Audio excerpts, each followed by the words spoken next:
kenceng banget. Gue kaget dong, dia bilang kakinya kayak digigit nggak tahu binatang apa gitulah, tapi kayak beda.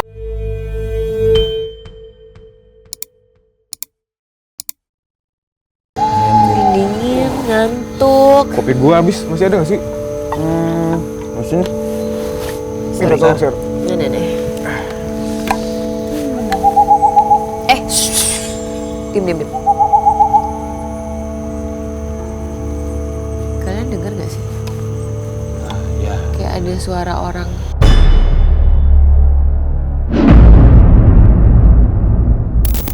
Tapi ya, ngomong-ngomong nih, tempat-tempat serem gue ada cerita nih buat kalian. Betul. Ya, jadi kan minggu lalu tuh kayak boring gitu kan, bosen, terus gue bingung gitu, nggak ada kerjaan, gabut. Akhirnya gue mutusin nih sama teman-teman untuk berpetualang nih dikit. Sebentar. Lo berpetualang sama temen lo dan kita berdua nggak diajak? Enggak dong, dia mana berani. Tapi kan dia berani sekarang. Ya udah next time. Oke, terus akhirnya kita mutusin buat ke Bogor aja ya kan, yang nggak terlalu jauh lah dari Jakarta. Jadi ya, gue kan udah berkali-kali nih main ke kota hujan ya kan, tapi setiap balik lagi itu rasanya kayak dipanggil kembali gitu loh, tahu kan? Udaranya sejuk, hutan kotanya lebat, terus paling penting jajanannya enak-enak ya kan. Terus di sana juga banyak banget nih spot-spot wisata alam yang instagramable banget kan.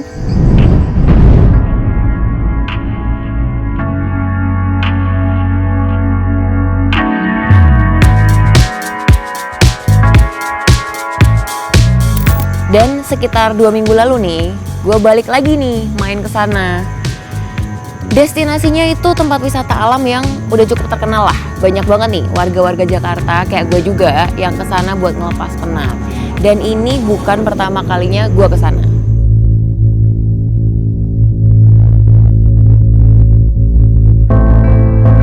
Tapi kali ini perjalanan gue sedikit berbeda nih guys. Kayak lagi pengen menantang diri sendiri gitu loh. Karena kan biasanya kalau kesana nih datangnya tuh sore-sore, terus siang hari. Nah, kali ini gue datang malam hari. Sumpah, suasananya totally different.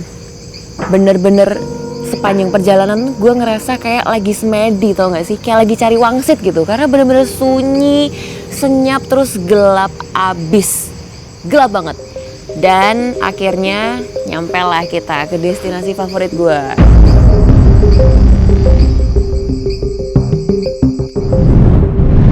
Literally ya, nyali gue tuh udah ciut tipis abis lah pokoknya. Soalnya gue bayangin biasa kalau kesana tuh rame, banyak orang. Ini tuh bener-bener gelap abis, bener-bener kayak completely dark lah, spooky abis men.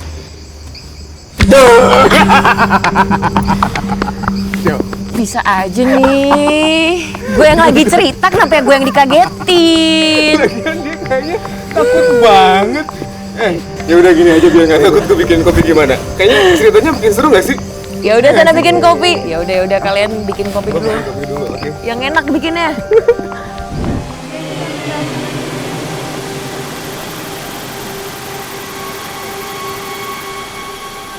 Honestly ya, gue tuh sebenarnya udah pengen pulang, kayak ya udahlah ya, nggak usah sok-sok jagoan deh. Karena kan kita nggak ada yang tahu nih, ada apa, terus apa yang akan terjadi dalam gelap kan, yang ada di depan sana gitu. Ditambah lagi nih, cerita warga sekitar tentang hal-hal yang konon pernah mereka dengar di sekitar lokasi pada malam hari. Dan menurut gue ya, ini tuh part yang paling serem abis.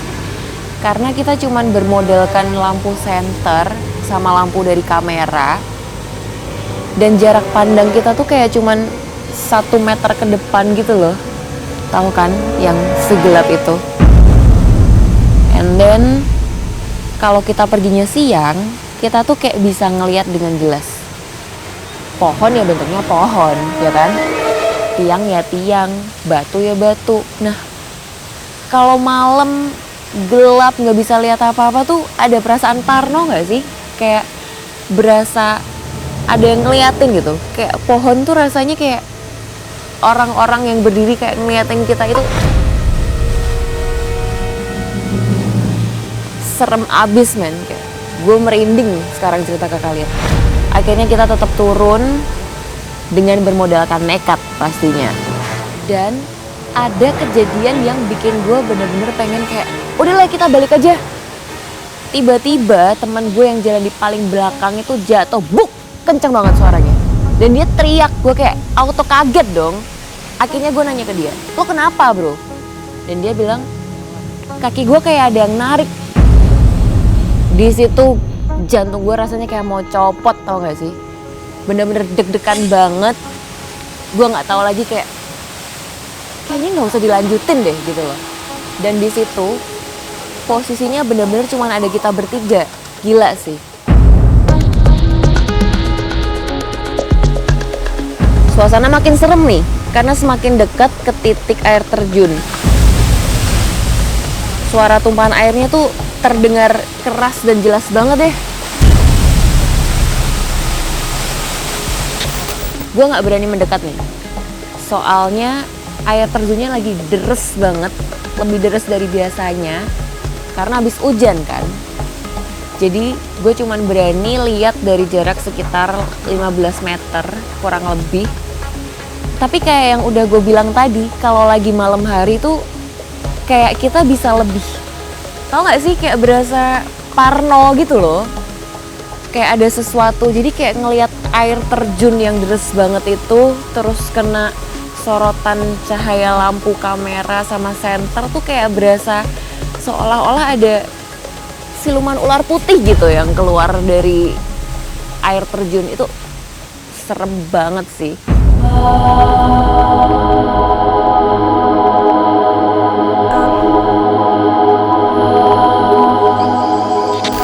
Apalagi ya, konon nih cerita dari orang-orang mulut ke mulut, kalau malam itu mereka suka denger suara tawa wanita yang panjang terus lemah lembut gitu.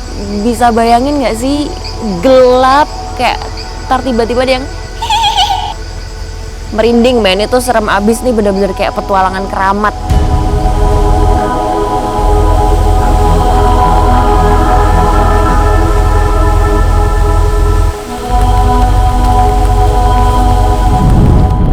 Gue nanya, lu pernah ngalamin kejadian kayak gini nggak sebelumnya?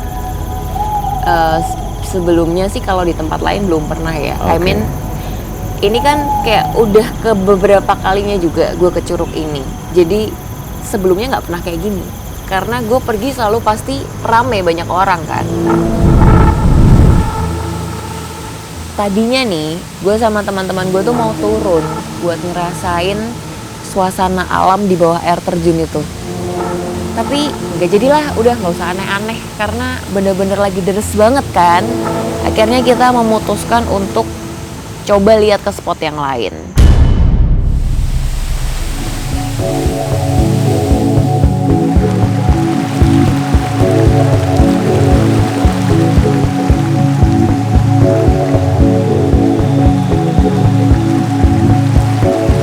Tadi kan gue udah cerita nih, kalau gue dan teman-teman tuh memutuskan buat cobain spot yang lain lah. Karena nggak mungkin nih kita turun ke dekat air terjun yang lagi deres-deresnya. Selain beresiko nih buat keselamatan, percikan airnya juga bisa bikin kamera rusak kan. So akhirnya kita balik, tapi belum pulang nih. Cuma mau coba datengin ke spot lain dari tempat ini.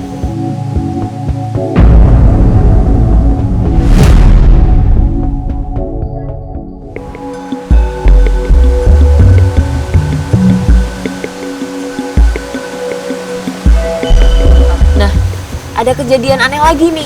Apa tuh, Ser? Jadi teman cewek gue nih, dia tuh jalan di depan gue. Tiba-tiba dia tuh teriak, "Ah!" Kenceng banget. Kaget gue. Kenceng banget. Gue kaget dong. Dia bilang kakinya kayak digigit, nggak tahu binatang apa gitulah. Tapi kayak berdarah sih. Dan gue kayak, binatang apa bro gitu, kayak nggak ada. Dari 2 kejadian yang dialamin sama 2 teman gue tadi, gue jadi mikir nih, keinget cerita mitos-mitos dari orang-orang sekitar kalau memang banyak banget mitos di sekitar sini. Nah, ada yang bilang kalau di depan curug itu ada satu rumah angker gitulah. Ini bukan rumah biasa, men. Jadi di depan rumah ini ada pohon yang gede banget. Terus ada akar-akar serabut yang bergelantungan gitu loh. Tahu nggak sih, kayak pohon beringin. Iya. Dan rumah ini konon memang salah satu spot angker di lokasi wisata yang lagi gue jelajahin ini.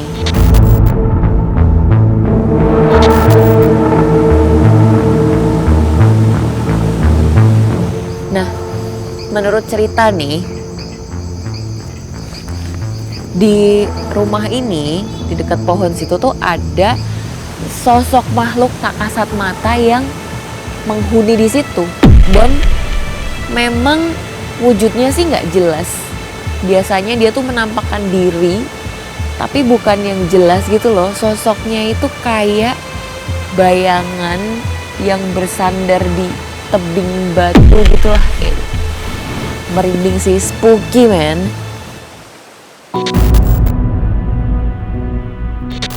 Lo belakang aja.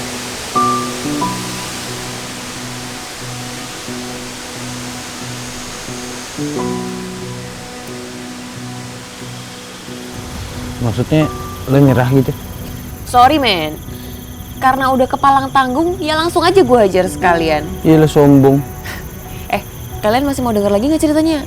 Kalau gue sih pengen, karena cerita yang lu tadi ceritain, gue langsung ngebayangin kayak makin merinding banget. Dan pemirsa yang di rumah juga pasti penasaran kan dengan cerita apa yang akan disampaikan oleh Sera.